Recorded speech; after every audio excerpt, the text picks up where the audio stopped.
Dai graça ao Senhor, porque Ele é bom, sua misericórdia é eterna.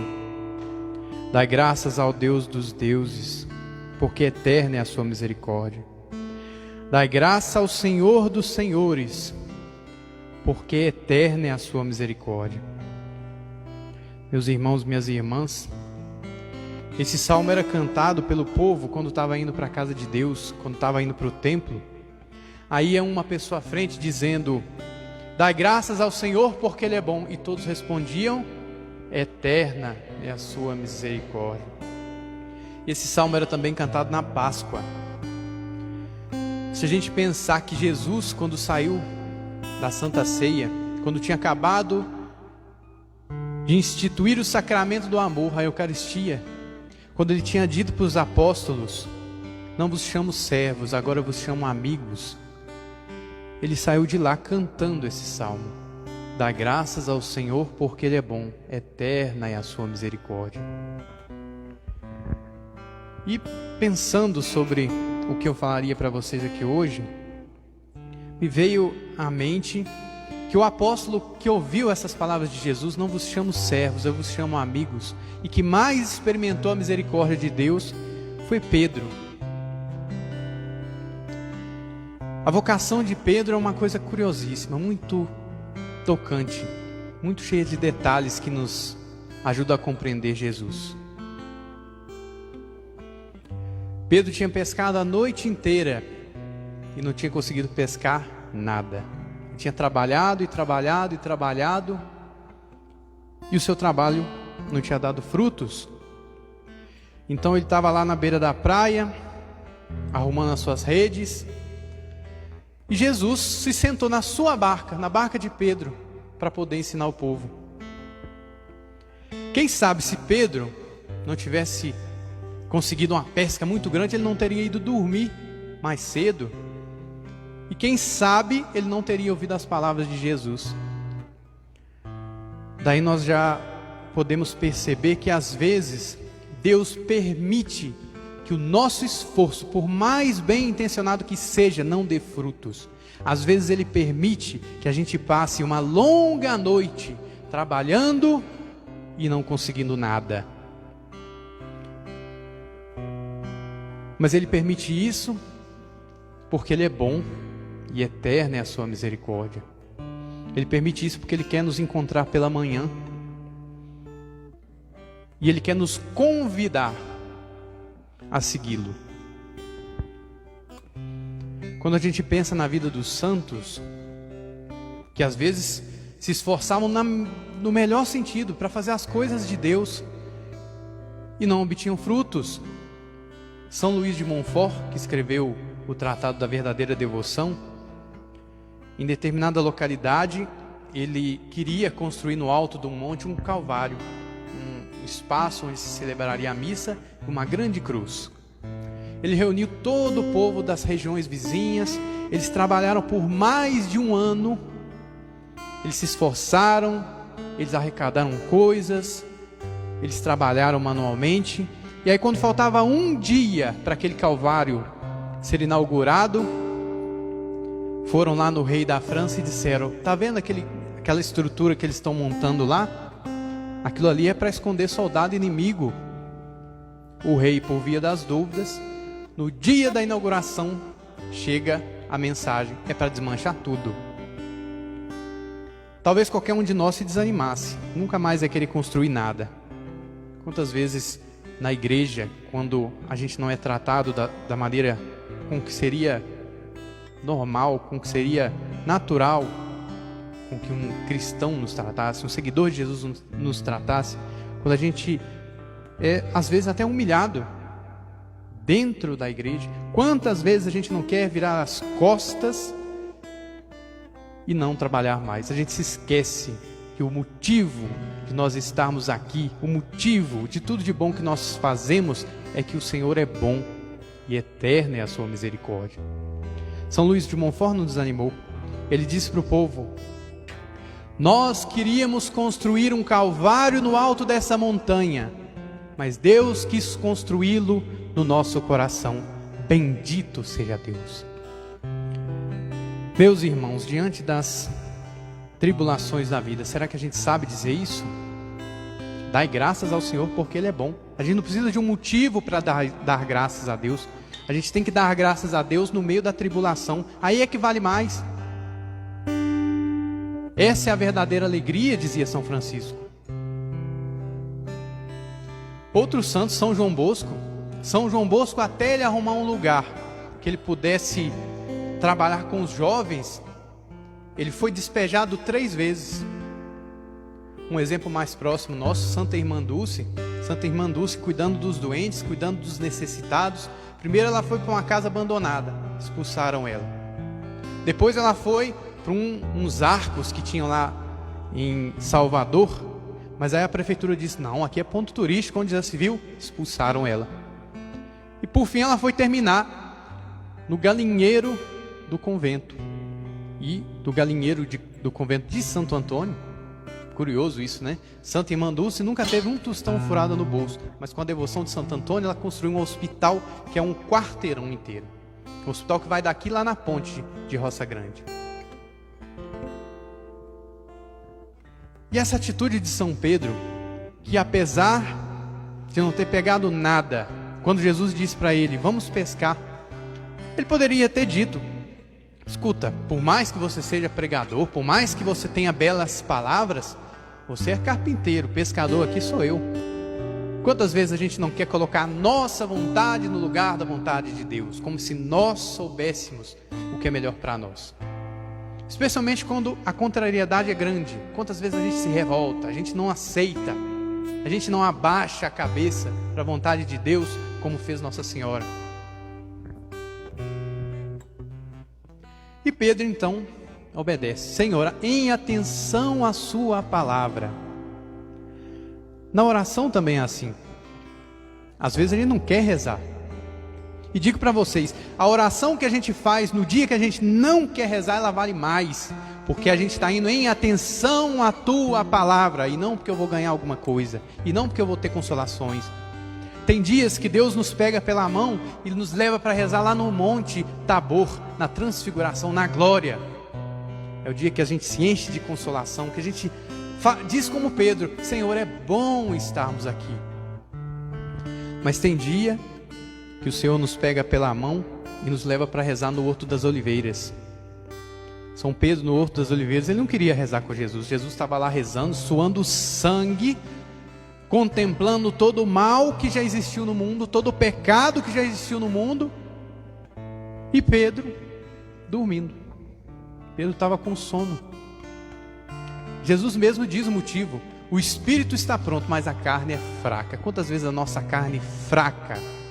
A nossa preguiça. Não digo nem a preguiça, a culpa vem, a gente está errado quando a gente deixa a preguiça mandar na gente. Mas sentir preguiça, a carne é fraca. O espírito pode até estar pronto, mas a carne é um peso. Então Pedro, em atenção à palavra de Jesus, ele vai pescar. Tem um filme de Jesus, costuma passar na Globo de vez em quando é Semana Santa, assim, que é interessante que Pedro não estava assim muito animado, empolgado com a ideia de pescar de novo, não. Provavelmente cansado, né? Pescou a noite inteira. E Jesus, um carpinteiro que veio de Nazaré, lá no Evangelho de São João, quando dizem para Natanael, achamos o Messias, é Jesus de Nazaré. Natanael vira, mas pode vir alguma coisa de bom de Nazaré? Ou os fariseus também, estuda e verás que da Galileia não sai profeta. Aquela pessoa mais improvável que estava chamando Pedro para pescar, Jesus, um carpinteiro de Nazaré. E aí o filme mostra que São Pedro não estava assim muito animado, não. Enquanto isso, o irmão dele, André, e João estavam assim, com o coração pegando fogo para evangelizar. E aí João dizendo, Pedro, é verdade, acredita, a gente viu, ele transformou água em vinho. E aí Pedro pega uma caneca, pega um gole d'água lá do mar da Galileia, mostra para Jesus e diz assim, bom, um vinho agora não seria nada mal. E aí é engraçado que no filme Jesus começa a rir. E aí Jesus diz para ele, jogue as redes. Ele obedece, em atenção à sua palavra. Ele joga. E aí as redes se enchem. E aí a atitude de Pedro é a nossa atitude quando a gente se coloca diante da misericórdia, diante da glória imensa de Deus. Pedro se ajoelha e diz: Senhor, afasta-te de mim, porque eu sou pecador. Porque diante da santidade de Deus, diante da luz, fica iluminada as nossas trevas. A gente se percebe necessitado de misericórdia. O que mais nos desmascara, o que mais quebra o nosso orgulho, é exatamente se colocar diante de Jesus. Nesses momentos em que Ele mostra um pouquinho da sua glória. Só que o olhar de Jesus é diferente. Qualquer um de nós, diante de um defeito, talvez até inconscientemente, a nossa atitude é julgar. É ter um juízo a respeito daquilo. É bom, é ruim. Convém, não convém. Devia ter feito isso, não devia. O olhar de Jesus é diferente. E é diferente por quê? Porque quando a nossa culpa se encontra com um dedo apontado, com um olhar acusador, o que acontece com a gente é vergonha, é medo. Mas quando a nossa culpa se encontra com o olhar de Jesus, o que acontece é conversão. Pedro, depois de ter jurado que não conhecia Jesus, Jesus passava arrastado pelos soldados, e aí São Lucas nos diz que Jesus olhou para Pedro, e foi aquele olhar que converteu Pedro. Ele chorou amargamente por causa do olhar de Jesus, que não era um olhar de dedo apontando. Ele não ficou com medo de Jesus. O olhar de misericórdia do Senhor, porque a sua misericórdia é eterna. Não tem nada que a gente possa fazer para nos separar de Cristo. Quem nos separará do amor de Cristo? Diz São Paulo. O olhar de Jesus para nós nos converte, porque a gente vê aquele amor imenso e a nossa resposta medíocre, ridícula. E é isso que nos leva a querer estar mais próximos dele, apesar das nossas misérias. Os nossos pecados são como pequenas brasas que a gente segura nas mãos e por isso nos fere. O pecado nos fere. Só que a misericórdia de Deus é um grande, infinito mar, que a gente pode jogar a brasa que seja, que a gente nunca vai secar aquele mar. Tem uma história que se contava lá no princípio da igreja. Diz que Jesus um dia estava indo com os discípulos, passando por um determinado lugar, e aí mais à frente tinha uma carniça, um cachorro que estava apodrecendo. E aí os apóstolos, não, vamos dar a volta. E Jesus falou: não, mas eu queria passar lá. E aí os apóstolos seguiram Jesus. Aí chegando lá, todo mundo viu aquele cachorro podre, cheio de vermes, um cheiro insuportável, moscas. E aí Jesus olhou assim para o cachorro, sorriu e disse para os apóstolos: olha o dente dele, parece pérola. Por mais que os nossos pecados tenham nos deixado parecido com um cachorro apodrecendo, quando Jesus olha para nós, Ele olha aquilo que Ele nos deu de melhor. Porque Deus é bom, e a nossa maldade não pode alterar isso. E eterna é a sua misericórdia. Então Ele não se escandaliza da nossa miséria. Isso não afasta Jesus.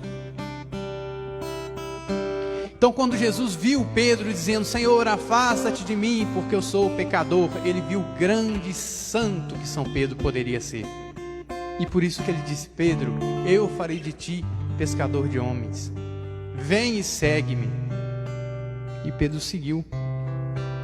Pedro deixou família, Pedro deixou trabalho, Pedro deixou a sua casa, as pessoas que ele conhecia, para seguir aquele carpinteiro de Nazaré. Quantas vezes a gente não coloca a família, o trabalho, a casa, o conforto, tanta coisa diante de Deus. Pedro, ele não teve respeito humano, ele não teve vergonha de proclamar a sua fé. Lá no Evangelho de São João, quando Jesus ensina sobre a Eucaristia, se diz que uma multidão imensa estava seguindo Jesus, porque ele tinha multiplicado os pães. Então o povo estava indo atrás dele, porque, bom, ele é bom mesmo, ele multiplica pães. Nem Moisés fez uma coisa dessas. E aí ele começa a dizer: quem não come a minha carne, não bebe o meu sangue, não é digno de mim, não terá parte comigo. Então o povo não entendeu aquilo, falou: comer carne humana, beber sangue, não dá. E começou a ir embora. Aquela multidão inteira começou a ir embora. Jesus olha para os 12 e diz: e vós, não quereis ir? Qualquer um de nós que tomar essa decisão de Pedro, de seguir Jesus, de colocar ele em primeiro lugar, essa decisão sempre será livre. Não se preocupe, tudo no mundo pode nos escravizar, a vontade de Deus nunca. Porque Ele não nos chama servos, Ele nos chama amigos. E o amigo sabe aonde vai o seu Senhor, disse Jesus. E é bonito a gente pensar que quando Pedro disse a resposta: mas aonde iremos, Senhor? Só Tu tens palavra de vida eterna.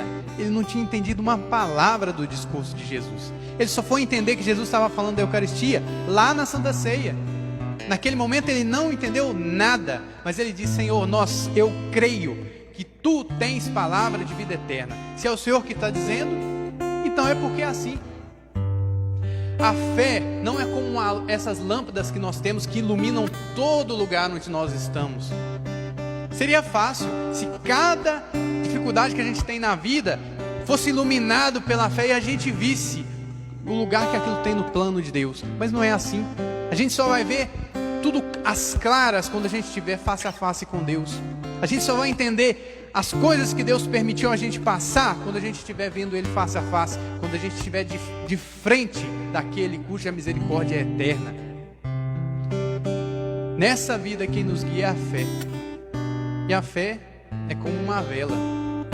Quando eu estava pensando nisso, eu lembrei da sua pregação semana passada. A fé é uma vela, ela não ilumina aqui tudo, ela só ilumina o próximo passo. E o próximo passo é dizer: Senhor, aonde iremos? Só Tu tens palavra de vida eterna. Por mais que eu não entenda, por mais que eu não saiba porque o Senhor está permitindo isso. A fé é como uma folha em branco que a gente entrega para Deus e deixa Ele escrever o que quiser. Pedro era muito sincero no seu amor por Jesus e muito corajoso. Então quando ele disse para Jesus: Senhor, eu vou com o Senhor até a prisão, eu vou com o Senhor até a morte, ele não estava mentindo, era verdade. Ele falou aquilo do fundo do coração. Pedro não era um covarde. Tanto é que quando os soldados vieram prender Jesus, o único que partiu para cima, arrancou uma espada, e se não é a providência de Deus, tinha matado o servo, o soldado Malco, né, que estava vindo prender Jesus, foi Pedro. Pedro ele queria dar na cabeça, só que pegou na orelha. A misericórdia e a providência de Deus não permitiu que ele cometesse um crime. Mas os outros apóstolos não foram os primeiros a defender Jesus, foi Pedro. E tanto é que quando Jesus pergunta para ele depois da ressurreição: Pedro, tu me amas mais do que estes? Ele diz: Senhor, tu sabes tudo, tu sabes que eu te amo. O amor de Pedro sempre foi sincero. O que fez Pedro cair não foi a falta de amor, foi o excesso de confiança em si mesmo. Ele se esqueceu que se Deus tem uma misericórdia sem fim, nós temos necessidade da misericórdia de Deus. Por nós mesmos a gente não consegue. Então ele, cheio de si: Senhor, eu vou até a prisão, eu vou até a morte. Jesus, vendo que ele não tinha entendido, vendo que para ele guiar a igreja ele tinha que provar da própria miséria, disse: Pedro, antes que o galo cante, terás me negado 3 vezes.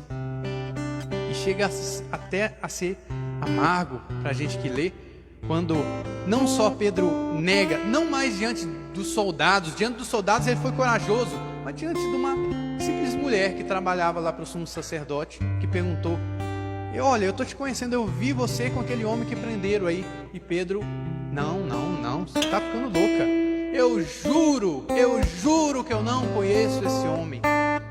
Que palavras amargas que devem ter amargurado São Pedro, a alma de São Pedro. Eu juro que eu não conheço esse homem.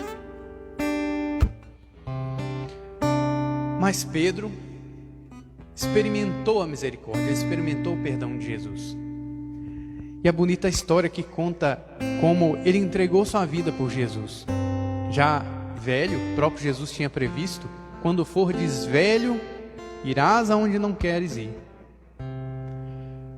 Ele estava em Roma, Nero colocou fogo na cidade, colocou a culpa nos cristãos, prendeu São Paulo, começou a matar quem cria em Jesus Cristo.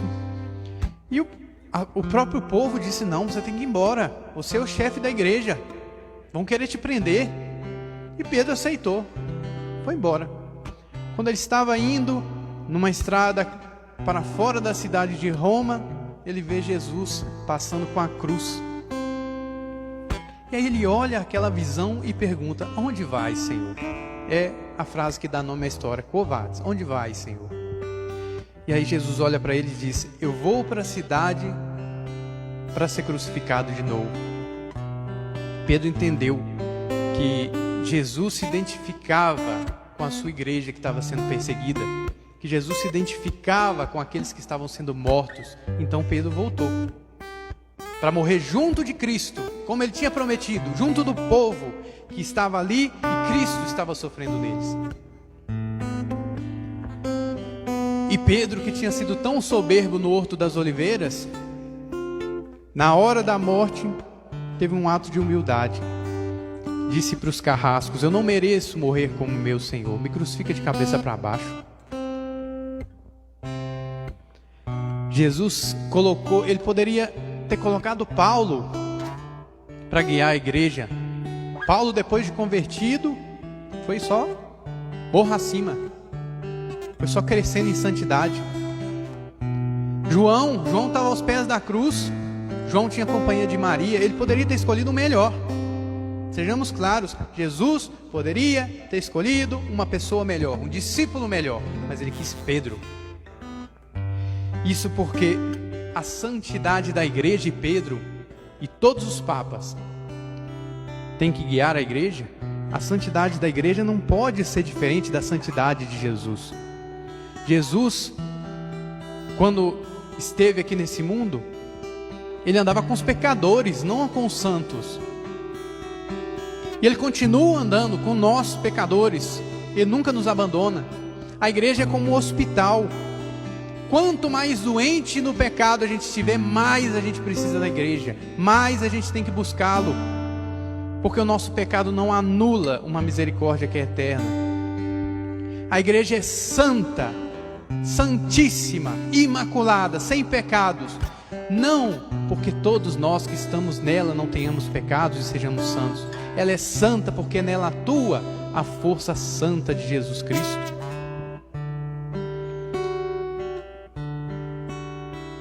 E todas as vezes que a gente for tentado, Pedro foi tentado. Jesus disse assim: Simão, Simão, mostrando que aquele não falava para o chefe da igreja, ele falava para todos os discípulos, para nós. Simão, Simão, o diabo pediu para peneirar-vos como trigo. Nessa quaresma, pode ter certeza, o diabo quer nos peneirar como trigo. Mas eu rezei por ti. Nós temos um intercessor diante do Pai, um intercessor cuja misericórdia é eterna, um intercessor que disse que pode ter 99 justos ali naquela igreja. Se entrou um pecador que se converteu, aquele pecador ali vai fazer mais alegria no céu inteiro do que aqueles 99 justos. E é por crer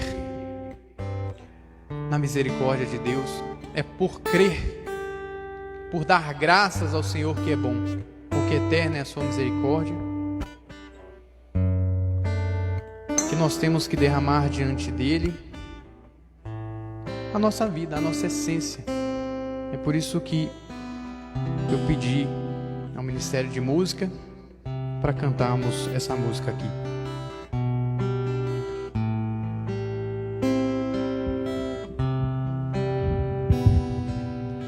vim até aqui derramar o meu passado em ti.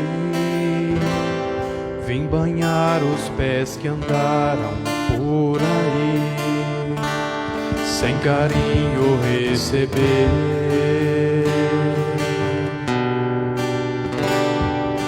Hoje estou aqui, não porque mereço, eu sei, pois tu sabes por onde eu andei, conheces bem o meu perfume, mas tu sabes também que o meu choro é sincero, porém não tenho nada a oferecer, meu Senhor, mas te dou a minha vida. É tudo que tenho, recebe o meu nada e faz a morada, habita em mim, me pega em teu colo, me acalma em teu peito, sou teu, sou eleito,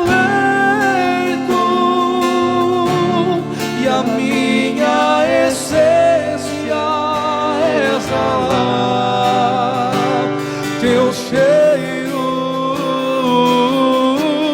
é tudo que tenho,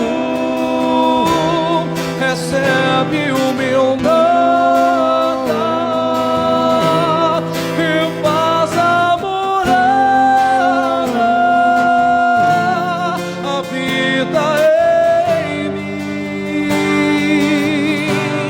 me pega em teu colo, me acalma em teu peito, sou teu, sou eleito, e a minha essência exala teu cheiro.